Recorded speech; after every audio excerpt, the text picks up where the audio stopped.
Hello, you're in Women Sport Paris. Sport may be the last one to think out of all the more basic rights prohibited in daily life of women in Afghanistan. No more evening walks, no more jobs, and no more hopes for the school.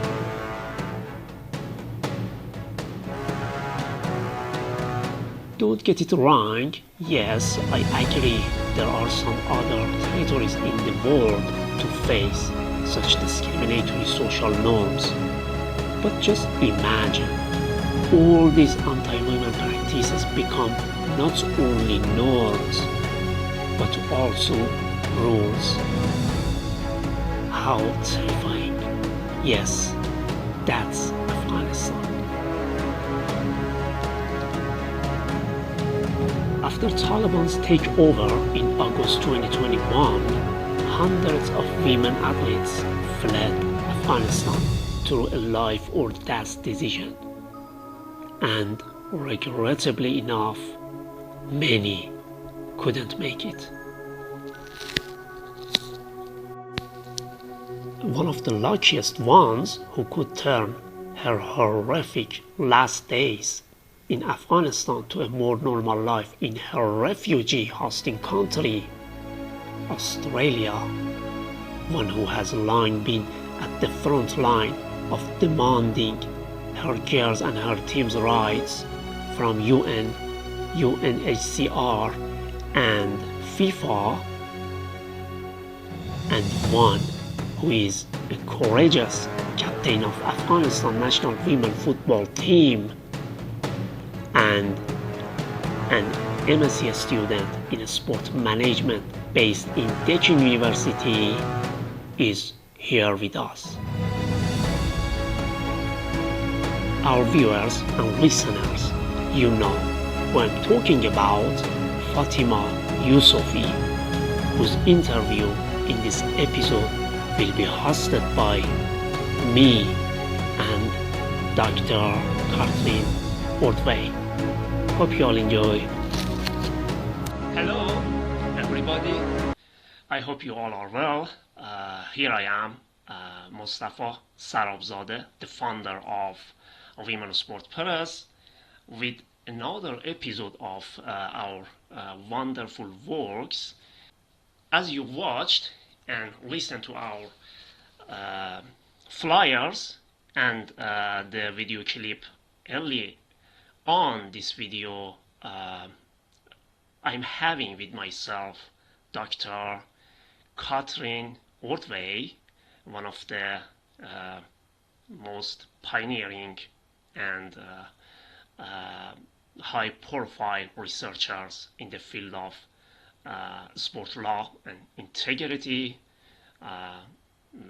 with a long-lasting record on women empowerment in the Middle East and Australia, whom I took all the honors, recently joined our team in Women Sport Paris as a section lead.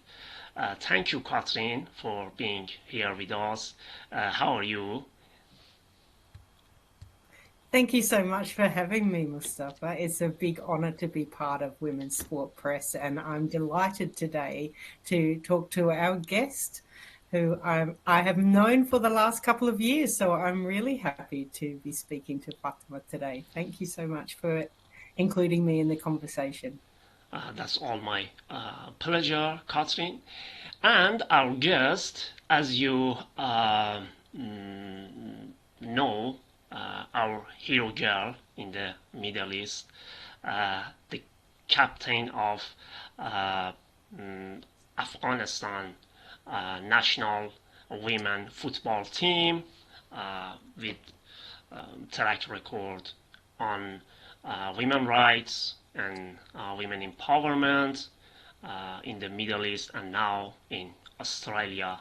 Uh, Fatima Yousufi is here with us. Thank you for your being here with us, Fatima. What's up? And how is your days these days? I think the internet is bad. Hello, everyone. Fatima here. Really glad to be part of the um, interview, and I'm really glad to be here and share about my journey. And yeah, I'm so excited. Yeah, Thank you for having me.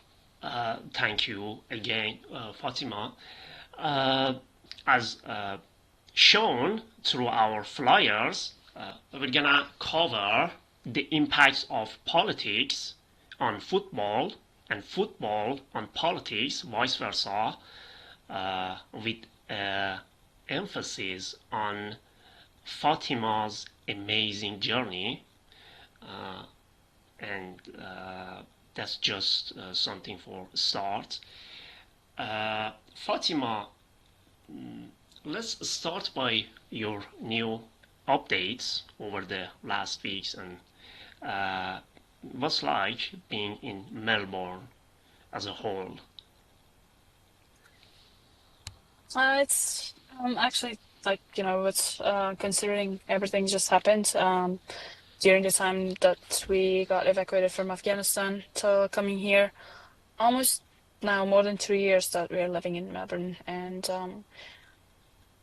I can say it's well, it's peaceful, and the thing that we were looking for. But for our team, it means like having the second chance to be alive and second chance to start all over again.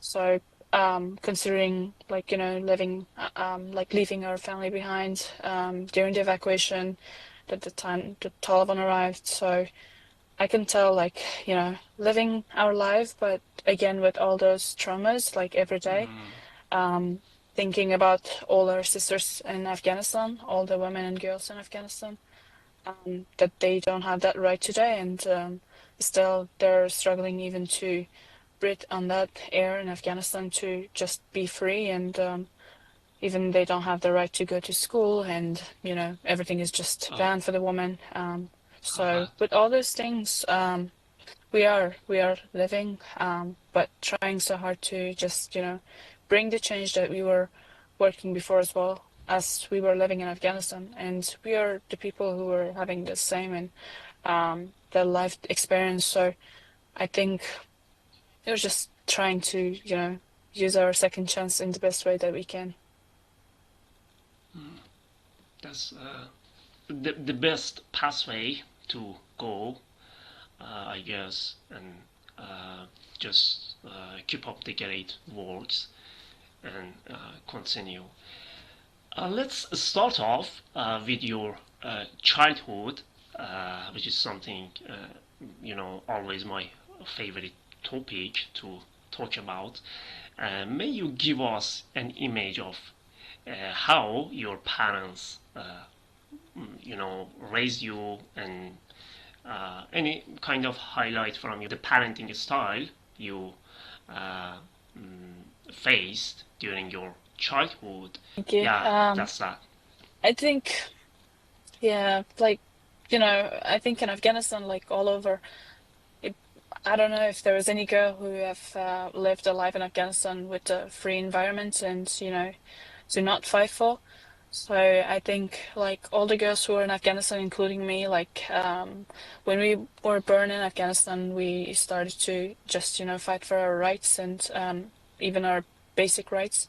So to be honest, unfortunately, uh, like being a girl in Afghanistan is very hard actually to just be a girl, to be who you are, and to be a dreamer as a girl. It's too hard and too tough, and you have to fight all your life to just get that right.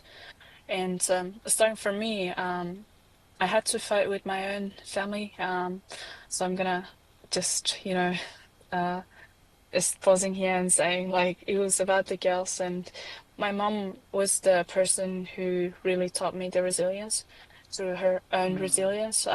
I was watching her and just, learning years by years when I was growing up, and learning and seeing all around me that how much hard it is for me as a girl to just go out there all by myself alone, and to go after my education and my after all, after some years when I was at the high school, the soccer just found me. So everything was just all to fight for. And as a girl, it's not something like, a privilege for you to just have those opportunities, and like it will be taken from you by your own family as well. It will be impossible because of your own family. So myself, I had to fight with my dad about the soccer, about the education, about going to school.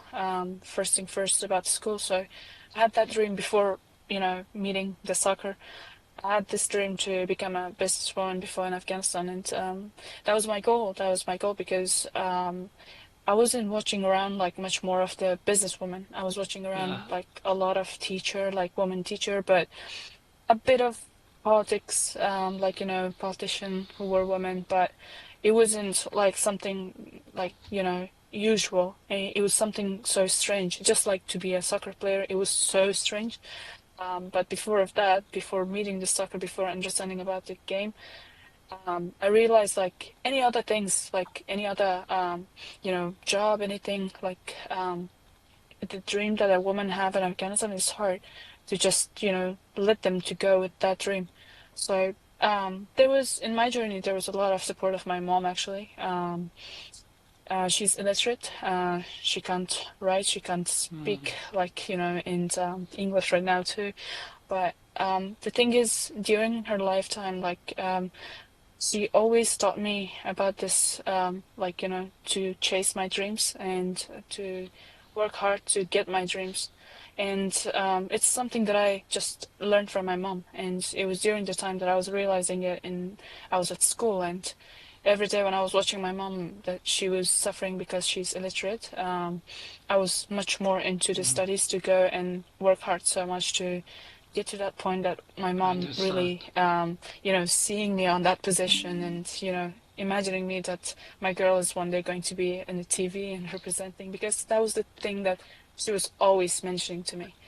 So there was a time that I was introduced to the soccer, and it was something that just accidentally happened. I never knew like my life going to all change during the time I was at school, and I'm being introduced to the soccer, and then now I'm used to say soccer because I've been here. Like I tried so hard. So because in Australia the football is the Aussie rules football, so they're calling it, and nowadays I'm calling it soccer too.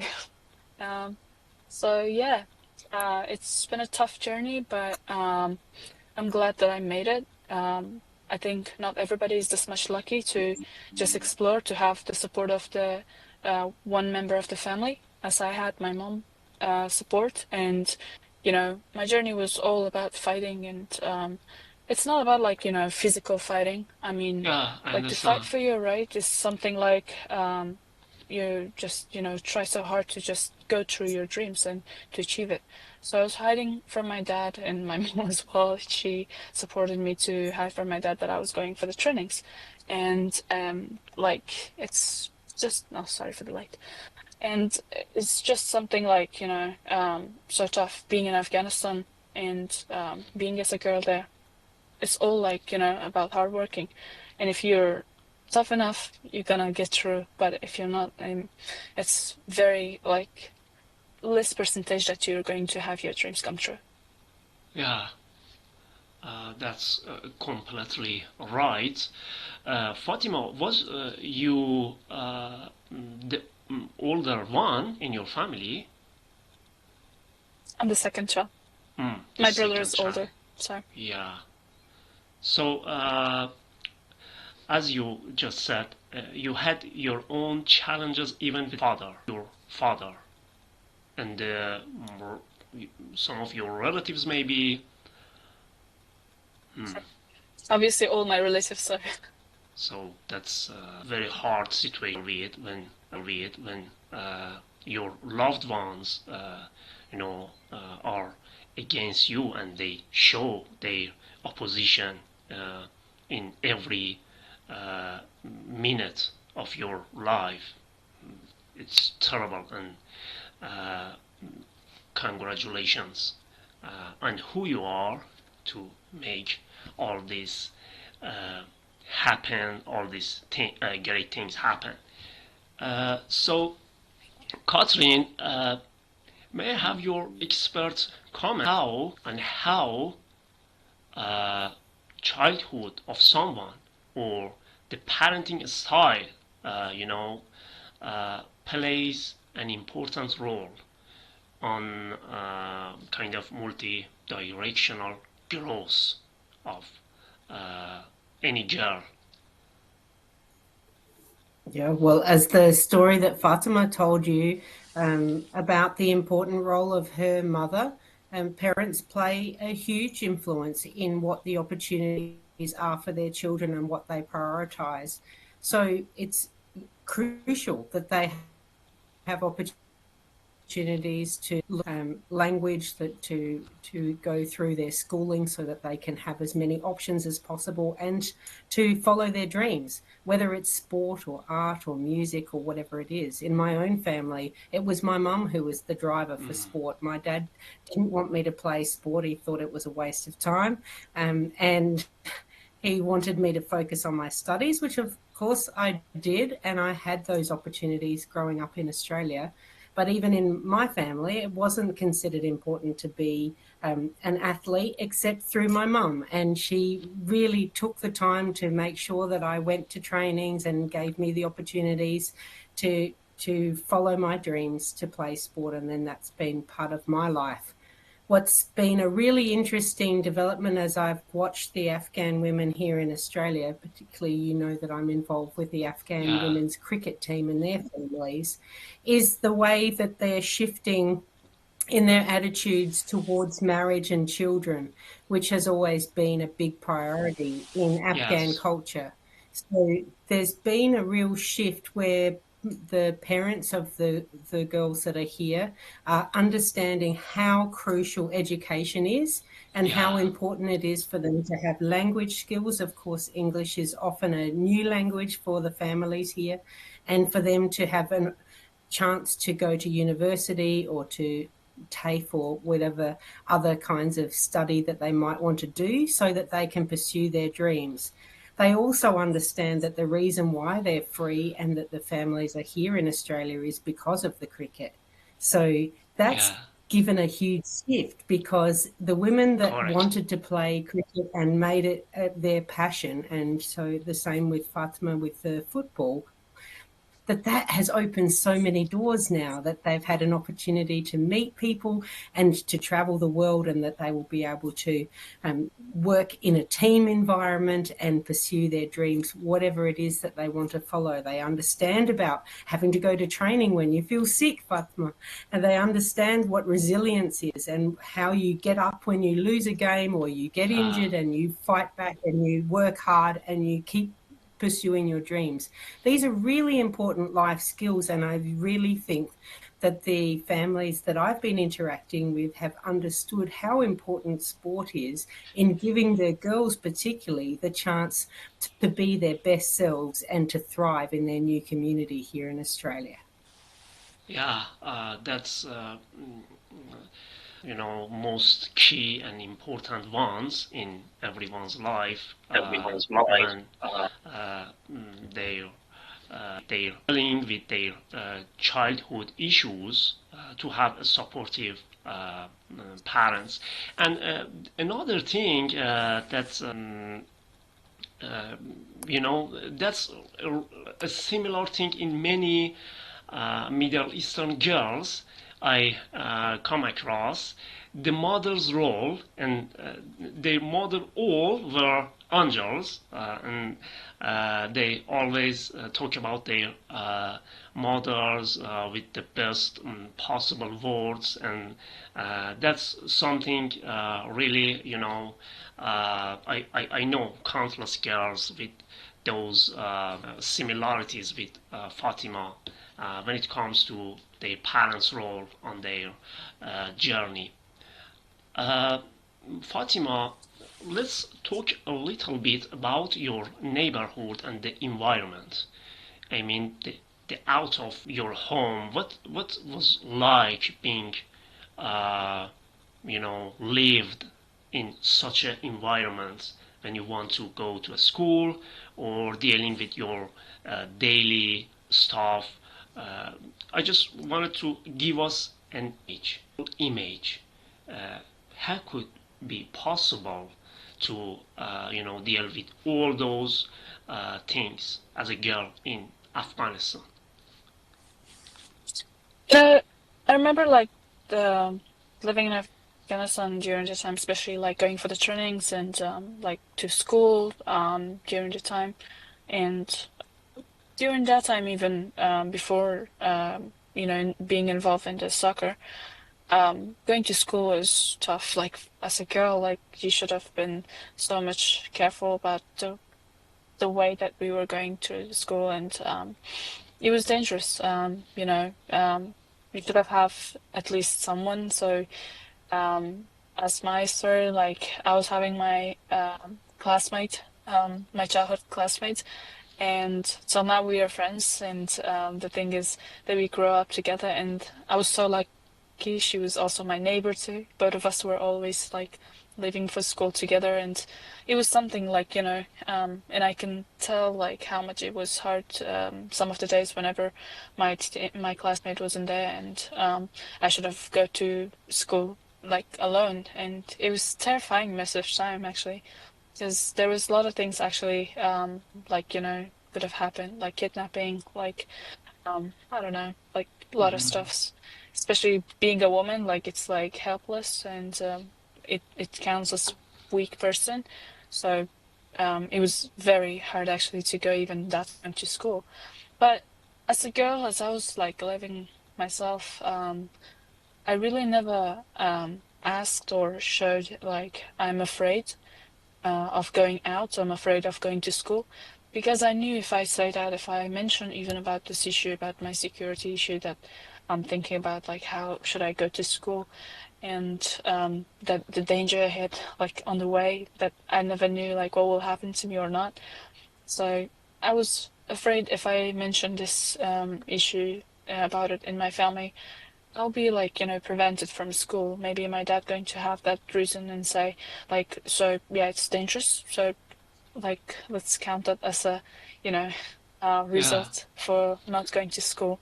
So I wasn't even mentioning it till the day that I was graduated. I never mentioned about um, the dangers that I was like, being afraid of the environment outside of my house. And it was just the thing that I was really trying so hard to just graduate, to be educated person, to get to my dream closer and closer every day.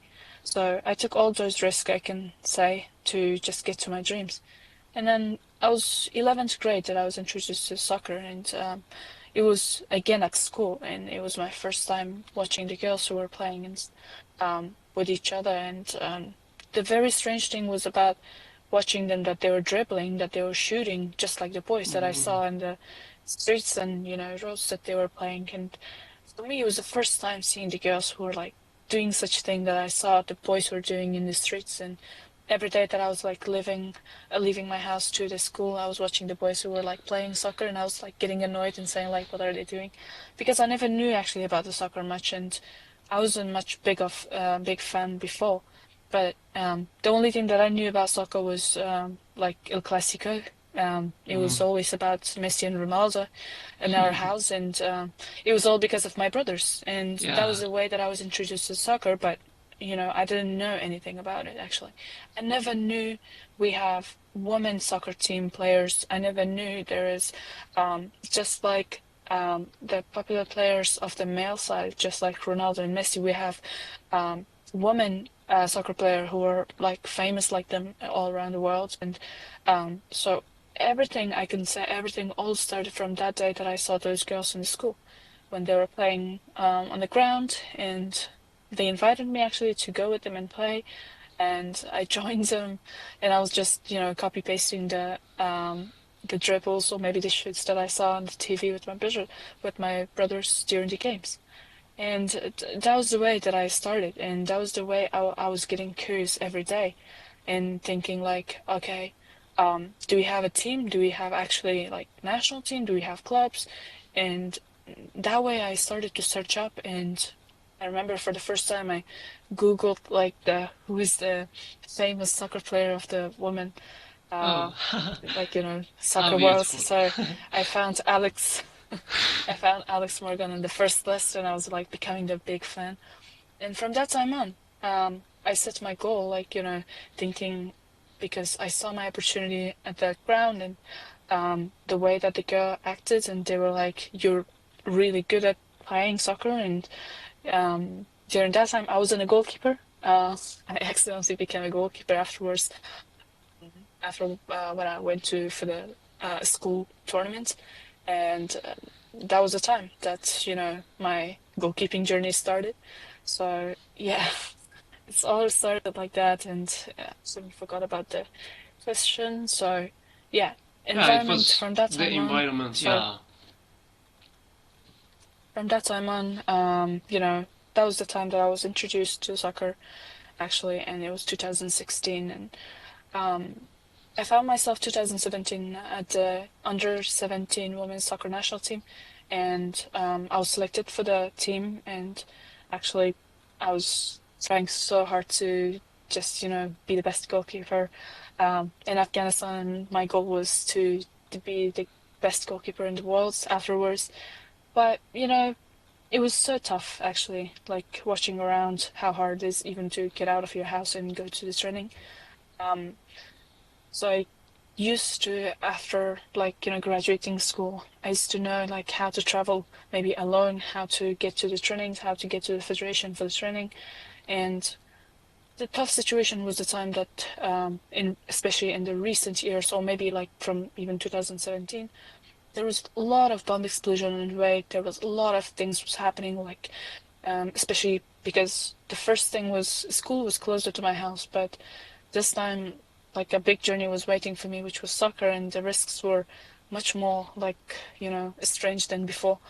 Like watching your neighbors around, and you should just hide your identity. You should not be on the social media as a soccer player because it's a shame, um, especially as a girl, to be an athlete, and your neighborhood know that, and your brother and your father will be in great danger because everybody will Uh, be like, points towards them and saying, uh, how come you guys let your daughter or yeah. sister to go to the, sport and to be part of sport and show their body at the sport ground? And it was the idea, actually. It was unfortunately, the ideology in Afghanistan, Sorry, Fatima. that May I ask you, thinking. what is your father's reaction to those feedbacks from the people when you finally found in football and your name in football?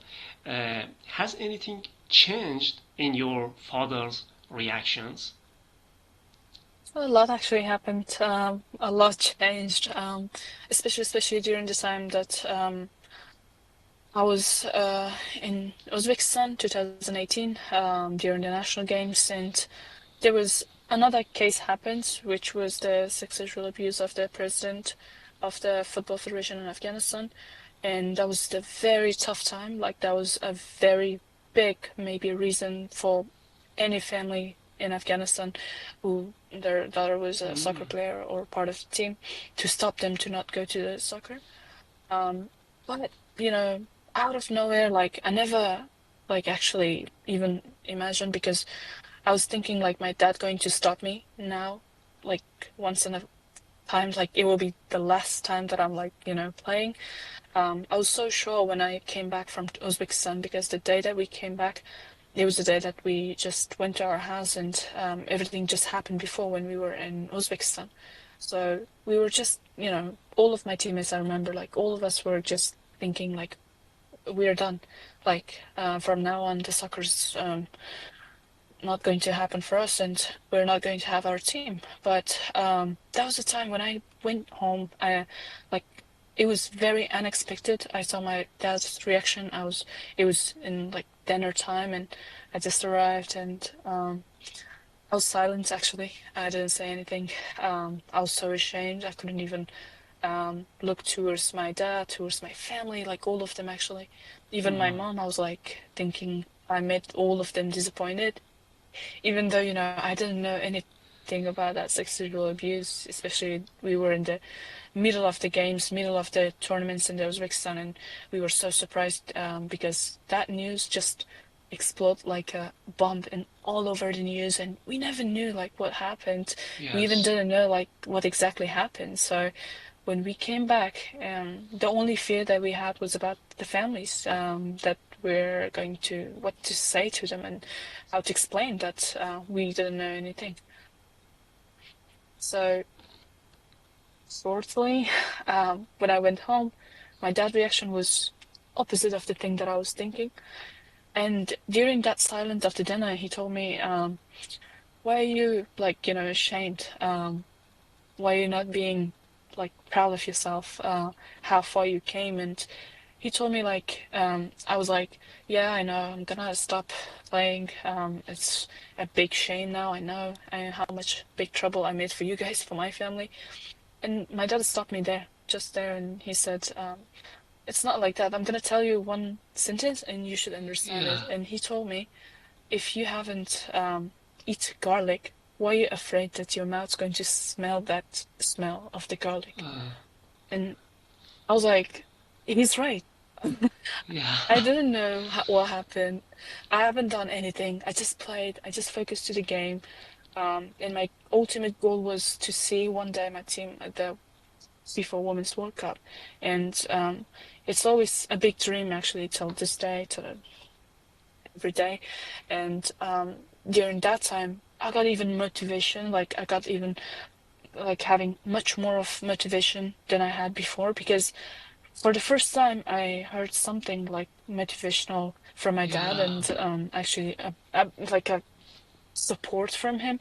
It was actually made me to believe in myself even more, and saying like, oh, now that my family don't have problem and they understood that, so let's rock and let's go.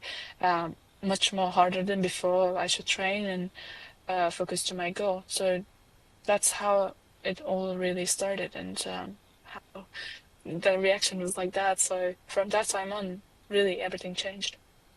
Yeah, that's one of the best gift I guess you've ever received from anyone.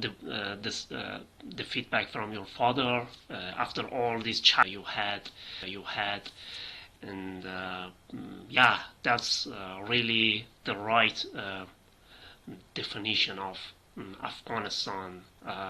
You know, everybody have to know what's going on there, and uh, you know, every girl in the world may have their own challenges, but those challenges in some countries in the Middle East, uh, kind of dreadful to anyone, and they many girls stop following their dreams because of all those social norms and discriminatory practice. Uh, my next question is about the networks. you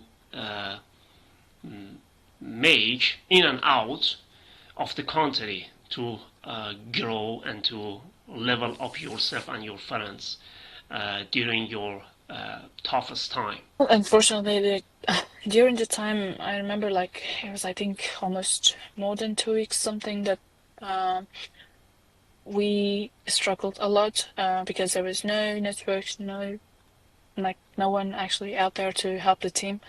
Um, I myself, during that time, I was the captain for the team, for the U19 that we came. We just came from Tajikistan and we were getting prepared ourselves to go for the Asian qualifiers during the time that we were Mm-hmm. supposed to go.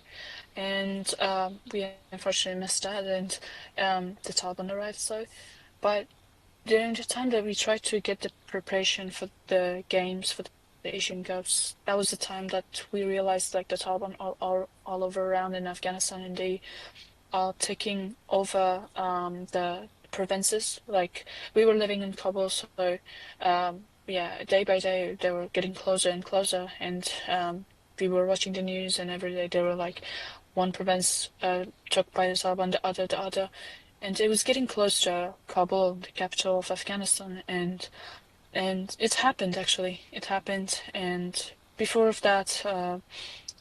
We actually tried so much, like individually, like everybody tried so hard to get some help, but actually there was nobody to listen, nobody to help the team and to share what's happening right now, and um, I to the mean, athletes, especially to the women. yes, sorry to interrupt you. I mean, the Afghan role models or other Afghan athletes living out of the Afghanistan.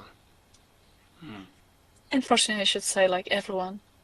Hmm. It's not only like specific people, because the thing is, during that time we were so helpless. The feeling that our team had, I'm never going to like forget those days that all my teammates were like being in tears and just sharing their days that they're all around searching for help and trying to get help from anyone, but there's no response.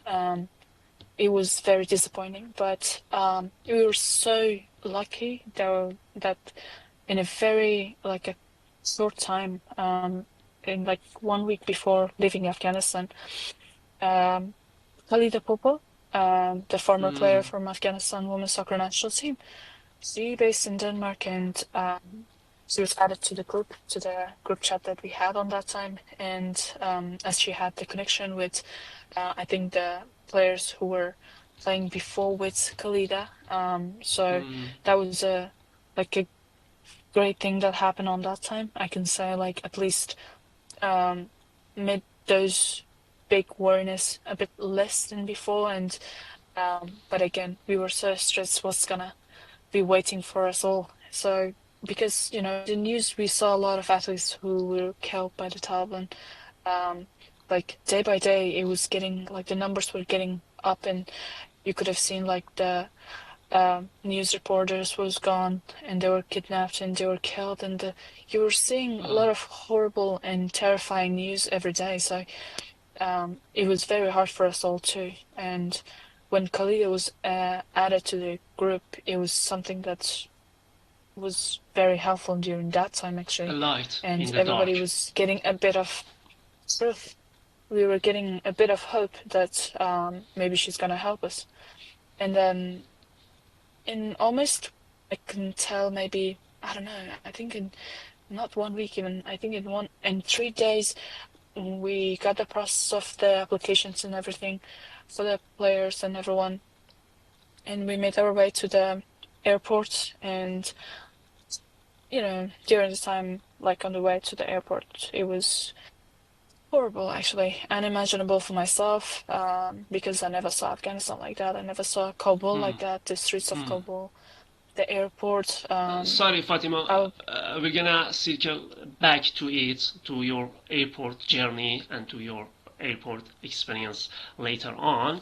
Just please let me to have uh, Catherine's expert comments on this matter. I mean, uh, the the role of the networks, which is something I always personally think Afghans are the best to make networks and to be, kind of help for each other. I would always name them as role model and example to anyone who I'm talking to.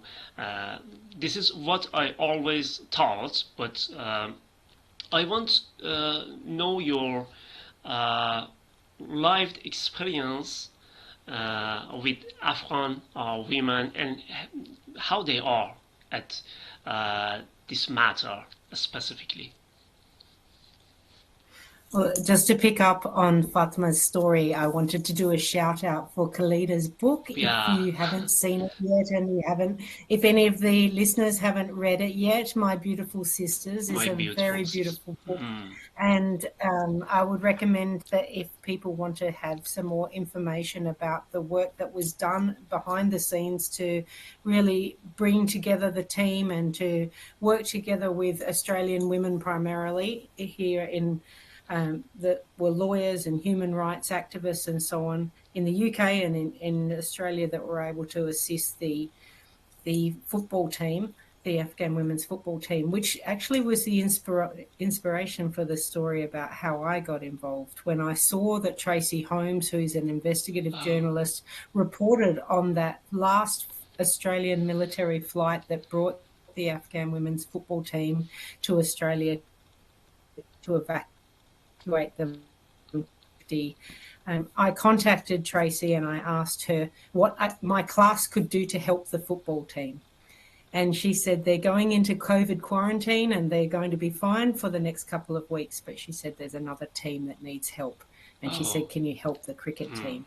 So that's when I started with my networks and managed to make contact with the first player, Sophia, and then we were in touch with the other players. So to answer your question, the way that they worked together to get the information that we needed, because I was inspired by the story of the Afghan football team where they weren't able to bring their big families with them.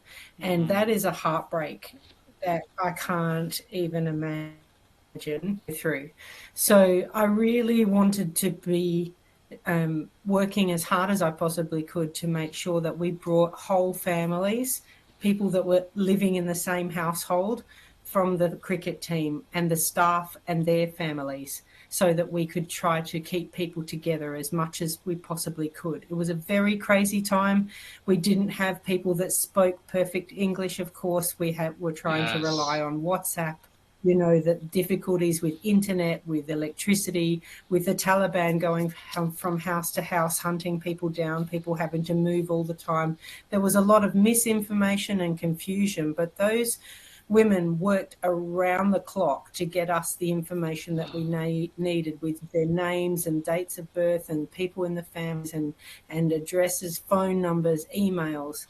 And the number one thing that I would say that really impressed me is the way that they trusted us. To have Yeah, trusted us with their lives, literally with their lives, when they didn't know who we were or how we were going to be able to pull this off. And truly, we didn't know how we were going to do this either, was just incredible. And they put all their trust and hoping, prayers that we could pull off a miracle. And I'm really happy that we've been able to do that, because now I feel like I have a big, beautiful Afghan family here in Australia, and I have so many people that I have learnt to love so much. It's been a wonderful, wonderful experience. yeah, that's wonderful uh, remarks from uh, Dr. Catherine Ordway and the lived experience she had with uh, Afghan women cricket team. I mean, let me to give my salute to all the wonderful Afghan women in cricket team, as well as Khalida Paul, who was the author of the book Beautiful Sisters. And I knew her and followed her works through all the more than 5 or 6 years. And yeah, she's one of the best ones in our territory to make the great things happen. And that's why we see some lines of changes here in some countries, Yes, not she's a only powerhouse, in, isn't she, Fatima? yeah, not only in Afghanistan. So thank you, Catherine, for sharing your experience. Fatima, now it's the time to give us your what was going. I know it would be kind of heartbreaking and painful to talk about this experience, but it's still better saying and talk about all those things happened to you in Afghanistan airport, your last days to leave uh, your country after the Taliban's takeover. So what was like that? And uh, I I've heard that one of your siblings, or maybe two, and your mother kind of couldn't make it happen and come along with you. So yeah, actually, it wasn't guarantee for the families to get out, especially as we had just only visa for the players, and um, we couldn't have like leave our family behind ourselves, and we made the decision by ourselves on that time. And we just during the time that we got the call from the Khalida and the group that we supposed to go to the airport. On that time, most of my teammates we called each other, and I received different calls, and myself also I called other girls too, and we made the decision ourselves to get our families too with us. And it's very dangerous to go out there by ourselves, especially first thing first by ourselves, like all alone, and secondly thinking about our families who were all the way supportive for our journey, and their life is 100% in danger because it's not going to be just about us as a player, but as our supporters too.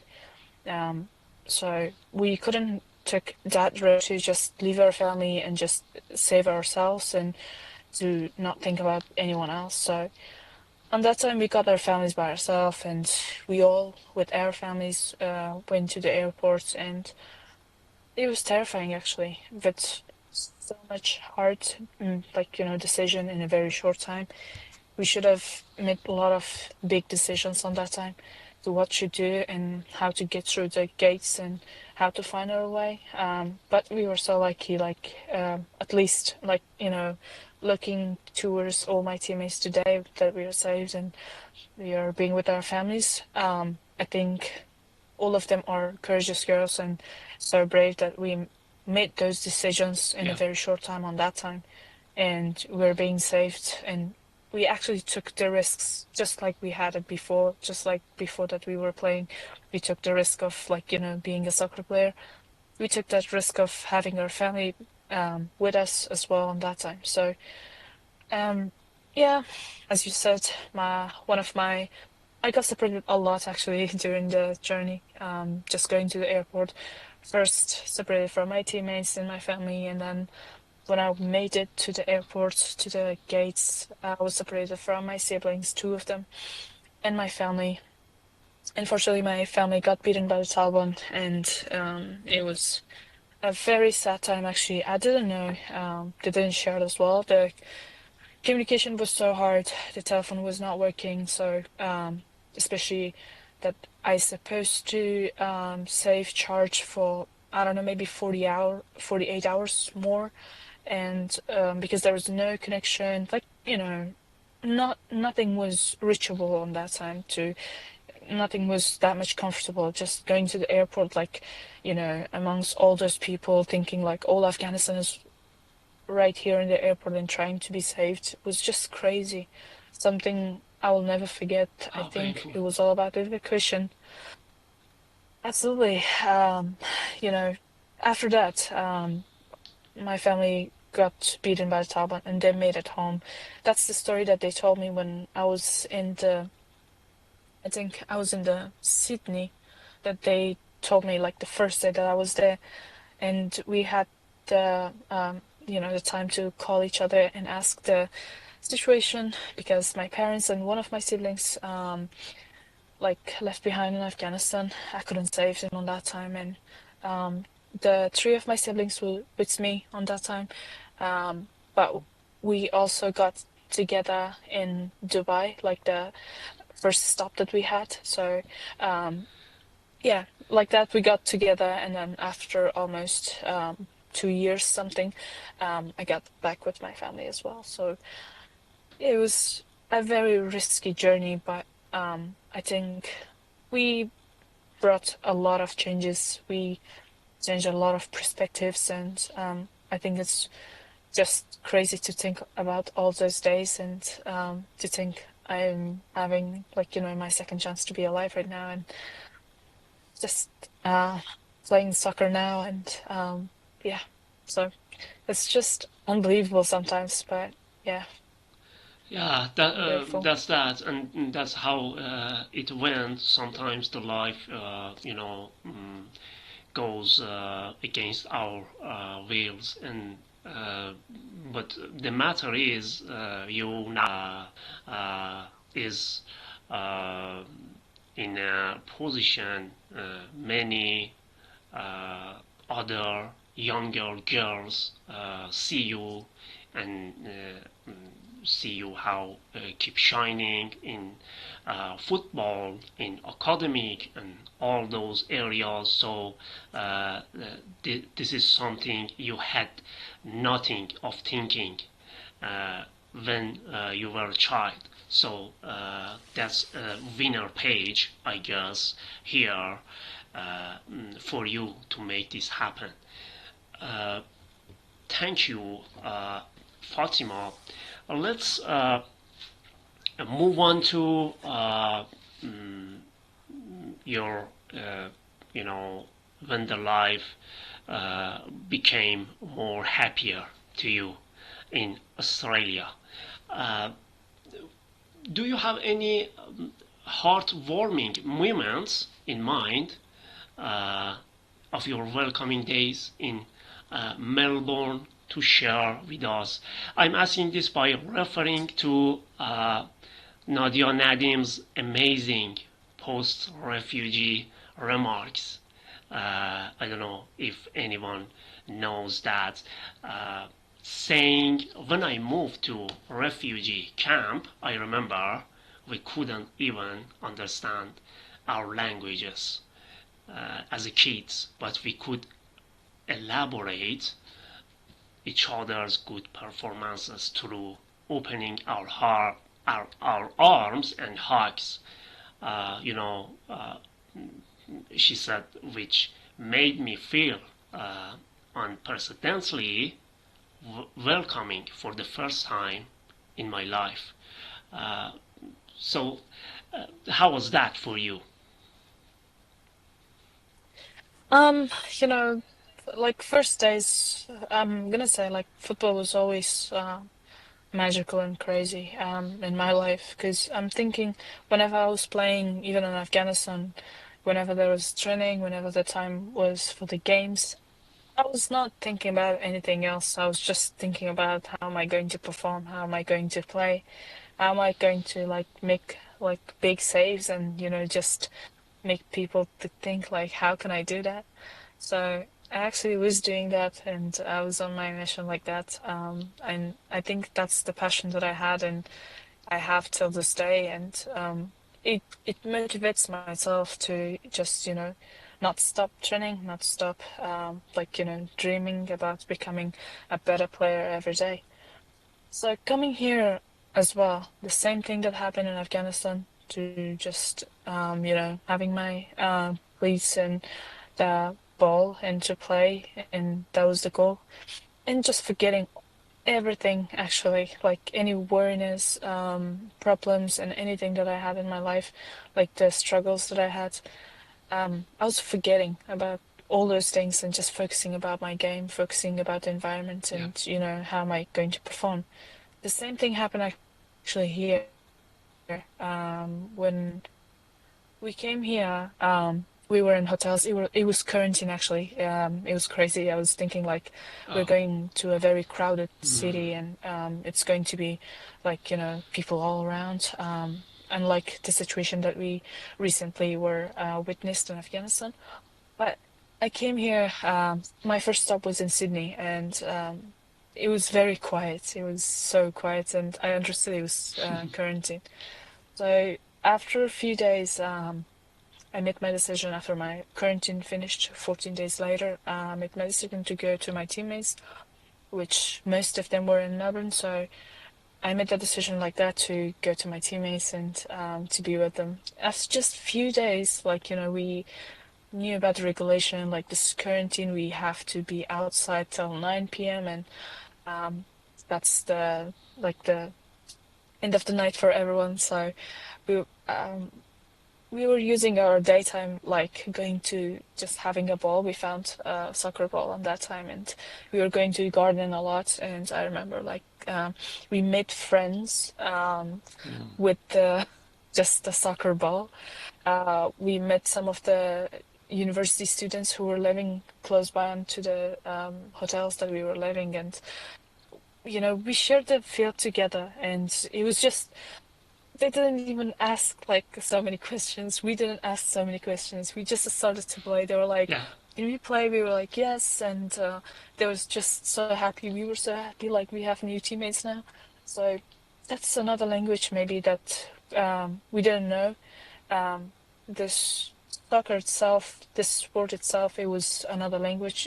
It was a way of connection. So it Yeah. it it just connected us with that environment and for the first time like when we came here so I can say like by the game by the soccer we made friends so from that time on I was thinking like we're gonna have very good times thinking right now in the quarantine we made friends with just playing soccer so many good things going to be awaiting for us maybe we're going to play again and stuff so didn't know there was up and downs too. Thinking our families were in Afghanistan. Most of the girls, like all of them, actually, separated from their families. Some had one sibling, some had two, some had one parent, some had no one. It was different situation in our team. So the only therapy maybe for our team was playing soccer. Um, Yeah.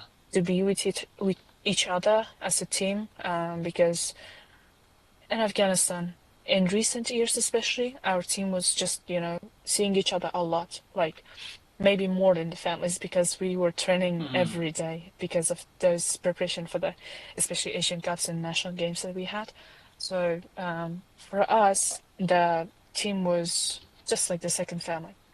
Um, and we were trying to just keep that. So I think it was the best thing that happened to us that we played together and for a while till the families arrived. We were playing as a team, and especially last year and this year, um, we're playing in different teams now. But last year was the last time that we played together. We started from State League 4, and we finished at the State League 2. Every year we got the Yeah. promotion, but unfortunately last year luck wasn't with us too. But again, the good thing that happened was majority of the families arrived, and that was such a big changes that happened to the girls' lives. And you know, you could have you know get them that credit because of spending the time with the families, especially thinking like after how many years now they have their families now. So we made the decision by ourselves again for this year to think like maybe we should play in individual teams now and explore and see what's next chapter for our journey. So yeah. Yeah. That's uh, the first touch experience of Fatima in Melbourne and Australia as a whole. Thank you for sharing your experience, Fatima. Catherine, what do you see in uh, Afghan women? You kind of talked a little bit about this earlier, but do you have something to add as a key character in Afghan women that may help them getting situated and elevated in a new environment as a refugee?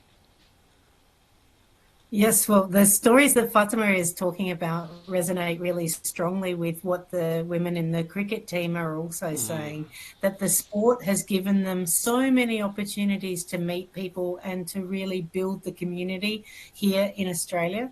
It's been because we have girls that are both in Melbourne and in Canberra, and they are playing in different clubs because, of course, the women were coming at different levels and different experience. So it was Yes. easier for them to slot into the club teams where they were at the right level of experience and playing ability.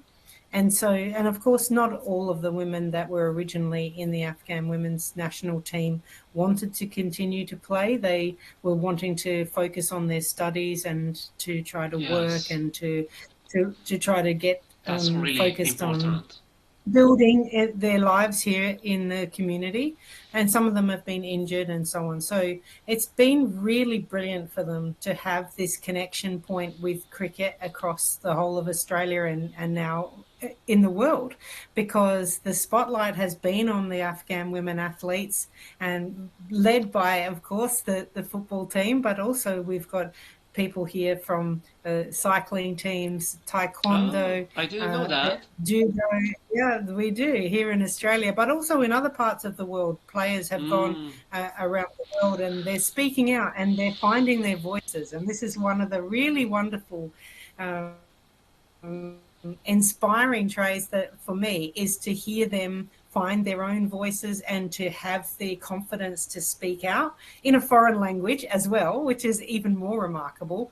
But for them to have to navigate some really tricky political situations as well.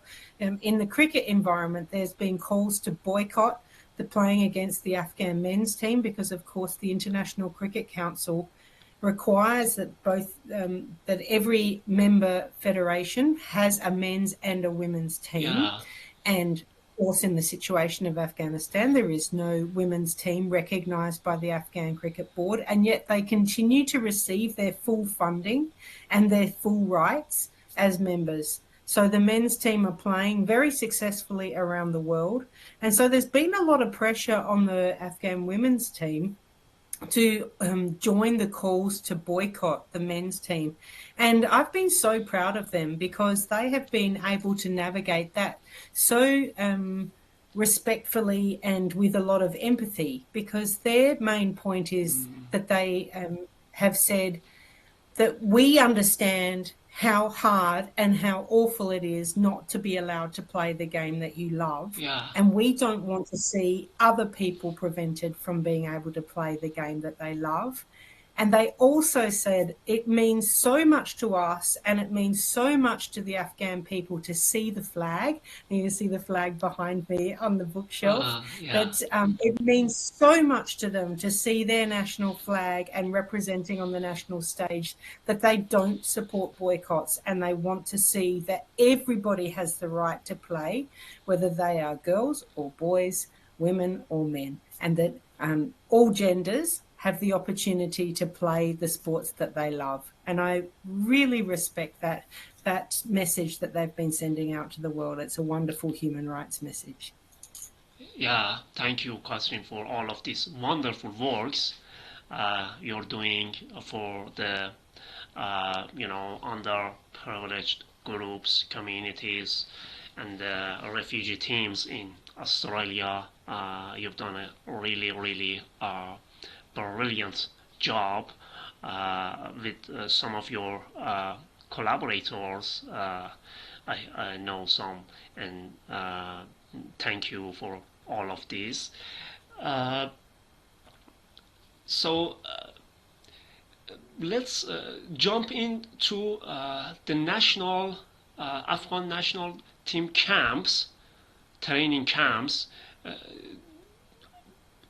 I don't know what is its place now in Australia. Do you all have any training camps uh, with the national team? Unfortunately, I'm not allowed to talk about that. But yeah, we're going to have that. Not specifically the date and the place I'm allowed to share that, but yes, we're going to have the training camp for the first time for the Afghan refugee team, led by FIFA after like a whole more than 3 years, like Yeah, hard works to I get the understand. recognition. So yes, so I So, continue. uh, so all these training camps now are underway and running. Thanks. Hopefully, yes. Yeah, Yeah, it's something like that we again, as I said before, like all our life we fought before in Afghanistan for our rights, for our very basic right to study, to go for our education, and then for the right to play sport. And then coming here in Australia, being safe, having all these privileges of like, living free, having the environment, and having the right to study, having the right to be a girl, and finally to, find the peace, and having our families recently. So I think with considering all those things, like one of the important things that it was for us all, like for our team, the mission that we had before, the mission that we are having it even right now, and thinking how we can, represent our country, how we can represent all those girls who are like stuck in Afghanistan, how we can represent all those women who are right now don't have their basic rights in Afghanistan. And it's going to be more than 3 years that they don't have those rights, and the world is silent, actually. The leaders of the world are silent and not doing anything about it. And that's why it's a big and very important mission for our team to just, to be the representative, to be the voice, to be a very loud voice of those girls who are right now silenced by the Taliban. So, um, unfortunately, it took more than 3 years to be recognized as a team, like representative from Afghanistan by FIFA, unfortunately. We had campaigns a lot during the time, as I just explained, all those things, maybe less or no, that the struggles that we had have to, support our families, had to deal with our trauma, had to deal with the new life that we started in Australia. We had to also follow, this campaign as well. We had to follow the mission that we started before in Afghanistan, and to just give it a big response. And we didn't give up. We really didn't give up on our mission, and till the end, my team, we really fought for that, to get that recognition. Um, Even right now, it's not a recognition for the representation of our country as a national team, but I'm counting it as a very big step, a yes. successful step of hard works of more than 3 years of girls and all those advocates and the people who supported us. So it's a big step actually like that. But again, our fight is still not done, and our message is still not done. We are trying to get that recognition. We are trying to have the team back and have the national team again from Afghanistan as we were representing before. So if it's like, one of the things that I really want to clear like every time is about, it's not about our team. It's not about like specifically about our girls to be the national team player again, just as before.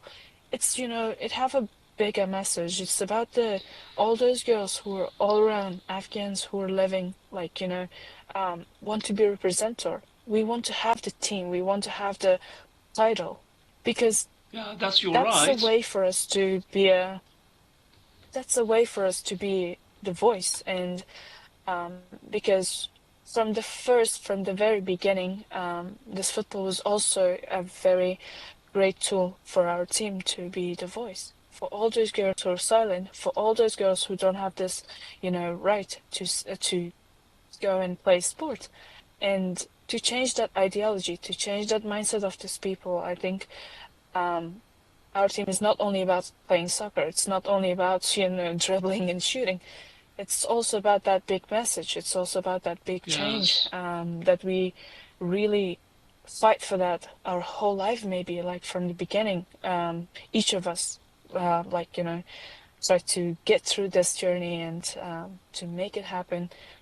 And I was so lucky that I was in Afghanistan and, having this opportunity to play, having the support of my mom maybe from the first and then my family. To think about that, I'm thinking nowadays and it's in reality. I know it will take time, it will take a lot of efforts, but if we're not giving up, we're going to have the results. So I think I was also the same, like in the same, um, you know, um, Yeah. like the way, because I was thinking, if I give up, nothing going to change. So whenever there was like someone who was saying like stop, for example, if there was like my dad's side, if there was relatives who were saying like the football is not for the women, football is not like the sport at all, is not good for the girls. But I was not thinking about that actually. I was so much in love with the game, and there was support of my mom, and I was just keep going. I blocked those, the views of the people. I blocked everything. My eyes was just looking towards the game, and that passion, that the the feeling of not giving up, it made it all happen. And actually, so I think for us, it's having a very broader message to have our team back. Even though we have right now the ART team that's going to be by the FIFA soon. But again, it's not like what we wanted. Um, we had to fight from almost like more than 3 years to get the recognition for the team, to be a representative, for not letting the Taliban to win, to not let the Taliban Yeah. to win this fight of, saying the girls can't do this, do that, and they don't have the right of playing soccer or playing sport. So that's a big thing if that's gonna happen. And I hope that we're getting that to going to get that point and to find our way to have our team back. It's having such a big role actually in all of us, and we all feel such a hard feeling of guilt as well, living every day here, free, having every right, and thinking that we can play, we can study, we can be with our families. But thinking about all those girls in Afghanistan, it's just heartbreaking. Personally, for myself, it's just hard to really live every day, thinking I have all these rights, but my sisters back home, they don't have it. And even if Yeah. they're watching me, I know it have a good message of thinking, do not give up on your dreams. Just like Fatima didn't give up on her dreams, and she is in this point of like, almost close to that Yeah. recognition. But again, it's such a hard life, just living every day, having all these privileges again, thinking about those girls who don't have it. And it's just, you know, very hard actually, like Yes. to I can just relate to watching it. those Yeah. girls, but I can't help, like, thinking I can't help them. It's just so hard. So that's why if we're going to have that recognition, I think we have made that change. We're going to change that perspective. And it's not like, every time the Taliban, almost more than 3 years that they won this fight in stopping women from the study, like from the education, from any rights, from going outside. And it's just making a prison for the woman in Afghanistan. It will be that meaning for us to get that recognition, to fight like that, and to be a very loud voice for those girls who are right now on that situation. So yeah, that's my Yeah. message. And just yeah. You're right. I can, to some extent, relate to what you're saying. Uh, just there is nothing more than that I would call on the president of FIFA, Gianni Infantino. Yeah, that's a great man. To hear players, hear our star voices, our hero voices, and just take all those things into practice. That's that. Thank you, Fatima. I hope it will, uh, you know, come in handy, and all of your wonderful works goes to be Thank you. somewhere a nation can proud of you and your teammates more and more. Thanks so much. Uh, Catherine, what about your overall take on what Fatima just said? I know that you've had some similar challenges with the cricket team, so yeah, it would be nice to hear your words on that. Yes, we have a mirror image in a sense that the work that Fatima and her team has been doing with FIFA is similar to what the Afghan women's cricket team has been trying to achieve with the International Cricket Council. And the International Cricket Council, the ICC, made a big announcement in April of 2025 that they were going to support the displaced Afghan women around the world in playing cricket. Now, what does that mean? They said that they were going to set up a task force and that they were going to assist with funding. And on the task force would include representatives from Cricket Australia, from the English Cricket Board, and from the Indian Cricket Board, which of course are the three of the biggest countries in the world that play cricket. And then also not talking about direct recognition yet.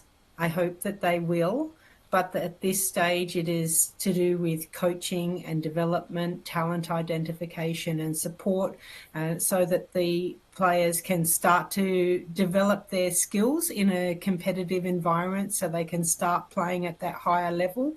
Because of course it is also completely unfair to expect women who haven't had the training and the experience to then throw them into a big international Yeah, competition.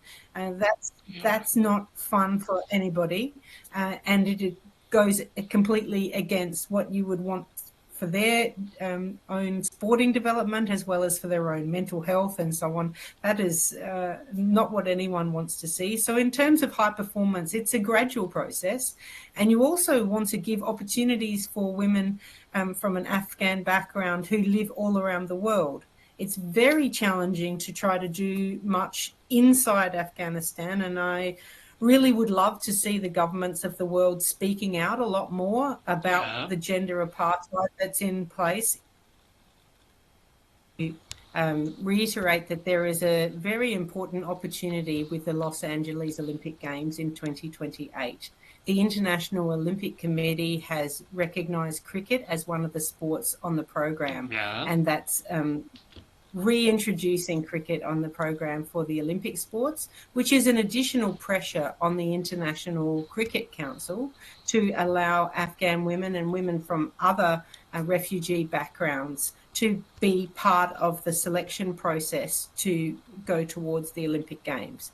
It doesn't mean, of course, that they should be guaranteed a position at the Olympic Games necessarily, but to have the opportunity to compete at the Asian Games or to play at Islamic Games or other development opportunities around the world would be enormously important for them to develop their skills and compete at that international level, so that in the future, then that they are able to compete with those top nations in the world. You can't expect yeah, people who haven't had the development opportunities for the last 100 years or more to be able to suddenly play at that international level. But it is really important that you start and you identify people from around the world that have the talent and the drive to compete at that top level, to be given those opportunities. So I'm really looking forward to that. So we can, from what you just said, we can expect more bright days to come for the Afghan cricket team as well. And why not for Fatima and her friends in football team.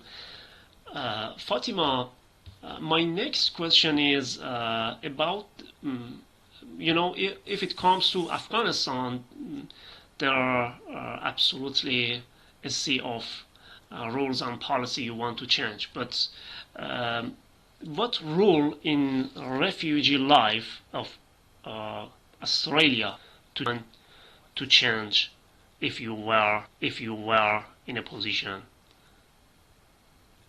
to do I'm not that? sure actually. I think it's been a very long journey actually, like, starting all over again, like here and having my family, like almost 1 year with them now. Settling down and for now, I guess maybe just trying to improve my skills and for example, I couldn't continue my education in Afghanistan, so right now I'm studying sports management, bachelor's degree of sports management right now at Deakin University in Melbourne, and I think it might be a big start for me, and it's, in my opinion, that's a big achievement for myself, and I was so proud of myself that day when I went to the uni because I was thinking that's one of the things that will develop my skills and, thinking what's next and what's waiting for me. And, till that time on, busy with the soccer mostly, playing myself because still I'm not thinking about retiring and stuff. Still, I mean, I have time Oh, and I you're so think young I to think about those things. and so As yeah, a I think it's goalkeeper, it's going to you be know, a true. And yeah, so but there is like, there is a lot of ideas in my head, mostly thinking about the girls who are in Afghanistan, especially as I was the under 15 women's soccer national team manager. It was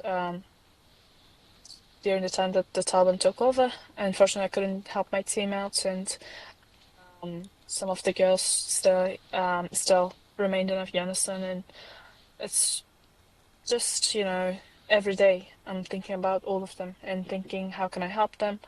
How can I be, helpful for them to be safe and, to continue to their journey? Because I'm thinking we were the one who inspired them to be the next generation of the football. We were inspiring those girls to play and to, to dream, big dream. But unfortunately, right now with this situation that happened, I feel so helpless, but again, every day I'm thinking about them. Every day I'm trying to find a way to be also helpful for those girls who are um, every day trying to be hopeful and looking towards our team, looking towards the advocates all around the world. So it's just heartbreaking, but again, um, I can't promise it's life, but hopefully that I could do something for them. That's one of the things I really want to do, and as part of being an athlete in my journey. what a great girl we have, always thinking about her teammates and the who live now in Afghanistan. Catherine, do we have any kind of supportive laws uh, in school, uh, PE, I mean, or as a whole in grassroots level for the refugee talents in mm, Australia? The rules across Australia are different based on the different sports. But the first rule, of course, in Australia is that everyone has the right to play, and they encourage everyone, whether they come from a refugee background or they're a new migrant, they've come to Australia from a different background, to try different sports. And it's really important for young people to try individual sports, team sports, winter sports, summer sports, and to really get a good sense of what it is that brings them joy, because it's such a wonderful way to make friends and to be healthy and to be part of the community. That sport fills in a really important role in Australian community. Australians are obsessed with sport, and I don't know that it's law, but it certainly is. It certainly has been part of the citizenship test that you understand something about sport. Oh, so, good. so maybe that is almost a law in that way, because if you want to be an Australian citizen, you have to be able to answer some really important questions about our life and our democracy and how it is that we live with the rule of law and so on. And sport has always been on the question list for citizenship. So I would That is a encourage great point. everybody to try different kinds of sports when they come to Australia, and Oh, to really experience all that is wonderful about an outdoor life here. And to learn to swim, of course, because we are an island continent and it's very important for young people to swim. And in Australia, we do have programs for migrant women and women from Islamic backgrounds, for example, to be able to encourage them to swim in a way that they feel safe and that they feel comfortable in. And that's really, really important. Swimming is a life skill here in Australia. that's really what we expect from a country like Australia with a great sport background in different disciplines and different sports in the world. Uh, Catherine, I've seen for you the question. I've seen you accompanied with my dad, one of your co-authors and collaborators, uh, who is also a notable and pioneers in researchers in gender inclusivity of Australian football, published a research whose title really catched my eyes. And the title was How Crisis Opened the Door for Gender Equality in FIFA. So, do you have some words on that to give us in more simpler words that how it could be possible to think like that?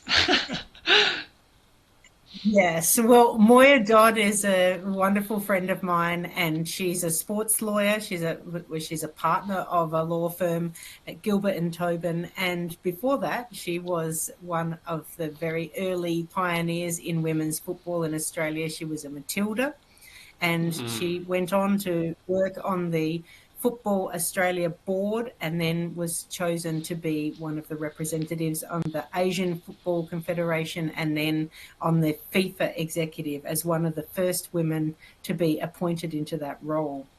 And as a result of that, she took it upon herself to try to make some changes, because if she figured that if she had that platform, then she was going to use it to make some big changes, and she wasn't going to just go to the meetings and enjoy and sit quietly, but she was going to really see what she could make to change for women all around the world in football.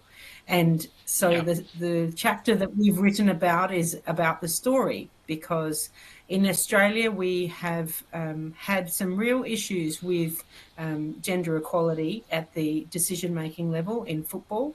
And I was trying to understand how it came to be that the International Federation, FIFA, had come to Australia and said, if you do not get your house in order, Australia, and get democratic representation and have proper gender equality, then we're going to sack your board, and we're going to stand all the men down, and we're going to put our own board in to make you change your constitution in Australia. And I was like, how has that happened? How is it that the International Federation has come to Australia to tell us to get our gender equality right when they really don't have their gender equality right at the international federation level. And so I asked Moya, how did that happen? How did you get 205 men on the FIFA voting membership to decide to change the constitution to put in a requirement around gender equality? Yeah. And she said, that's a story. Let me tell you the story. So we wrote it down, and it's such a remarkable feat that she and a lot of other women, because of course, like everything, it's a team sport. I mean, the work that I've done with helping the Afghan women from cricket has not been just me. Of course, there's always a team. There's always people working together. There's always a network. And the same with Moya and her work with all the women in football that were able to get the changes in the constitution there, which has had a huge roll-on effect, not just in Australia. It's been massive in Australia. You know that we had the Women's World Cup here recently jointly with New Zealand, but also around the world there been many, many more women in decision-making positions. We've got women referees, we have women coaches, and we're seeing more and more women players around the world, from tiny little 3-year-olds all the way through to masters level and walking football and so on and so on. So it's been wonderful. Do we have a lot more work to do? Yes, we do. But at least it is a start, and I'm loving to see the progress around the world. Yeah, you've made many steps and many progress just up to now. That's a really wonderful response to how can see crisis as a driver of dealing with challenges in gender equality. We just said by Dr. Catherine Ordway. For one of my last questions, I'm sure you both would be happy to hear. I'm sorry, I didn't expect this kind of long-lasting video, but sometimes, it happens, and the most part is because of me and how I goes through a slow pace. Some other stories behind that, because I was an endurance level athlete as well. So after I retired from football, and what impacts this can have on my routine daily activities. So one of my last questions: where the women's sport in the Middle East stands now compared to the last decade? Fatima and Catherine. First, Fatima.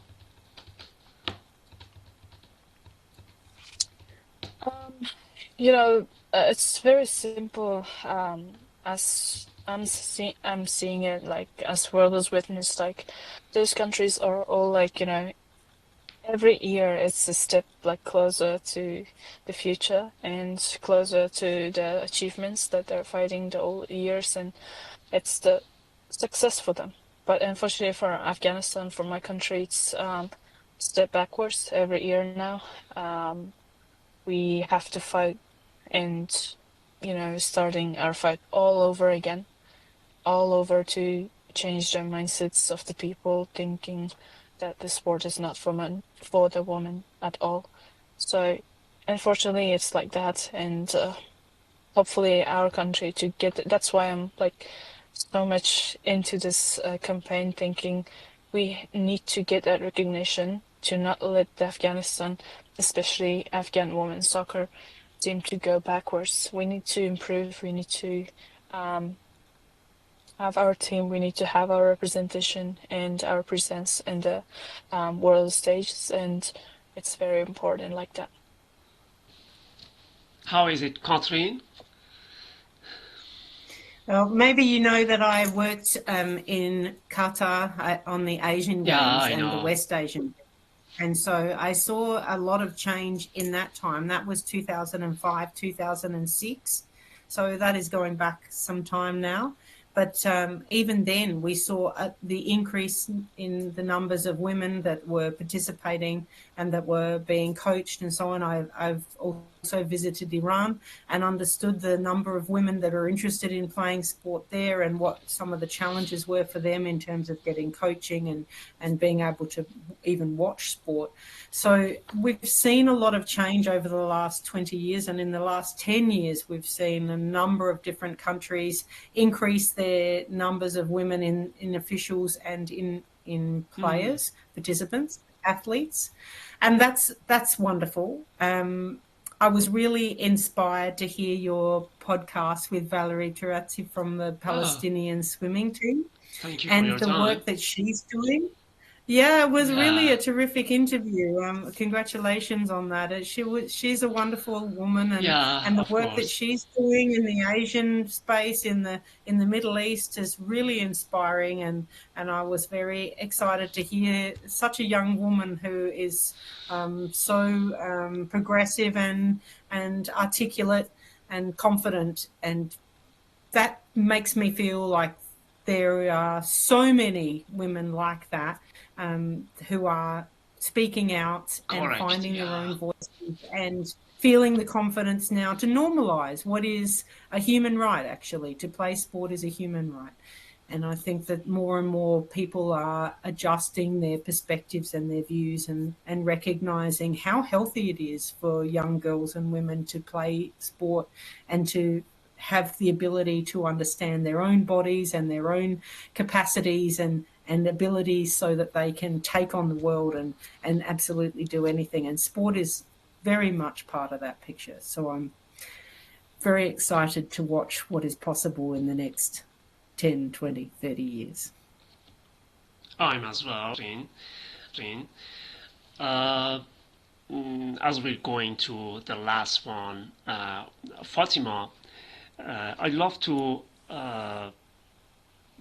end our interview by any kind of inspirational words you have and you always wanted to give to the girls uh, with a similar background as you, or the other sport girls athletes and women athletes in the Middle East, the younger generation, of course.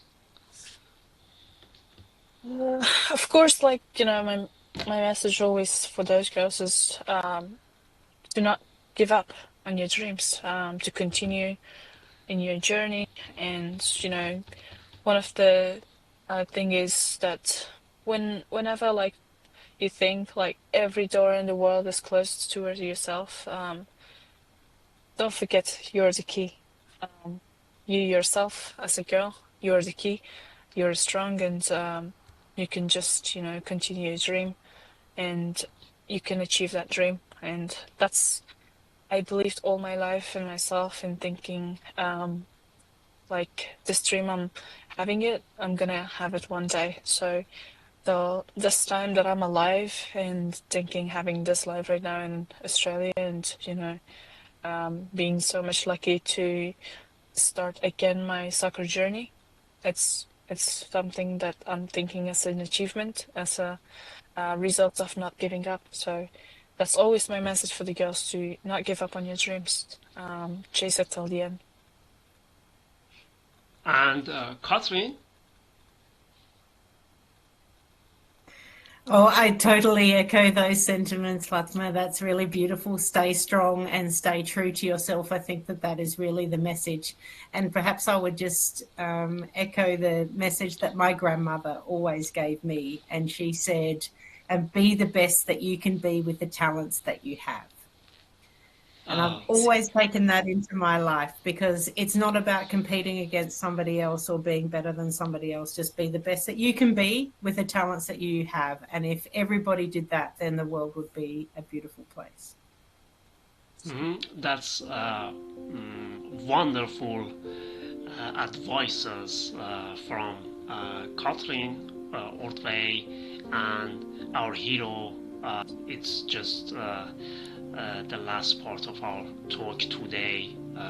Everybody that was one of the memorable video outlets I gave to the world with the lived experiences of one of our heroes in the Middle East, Fatima Yousufi, and how it could have been better than having Dr. Catherine Ordway as a section lead of women sport players, and her remarks, her expert comments on our work. Thank you, everybody, for listening to our podcast or watching our video outlet. That's that for today. Thank you so much again for your time, dear Fatima and Catherine. Hope to see you all keep up all your great works in the context of women empowerment. My pleasure. Bye for now. Thank you. Thank you. Bye.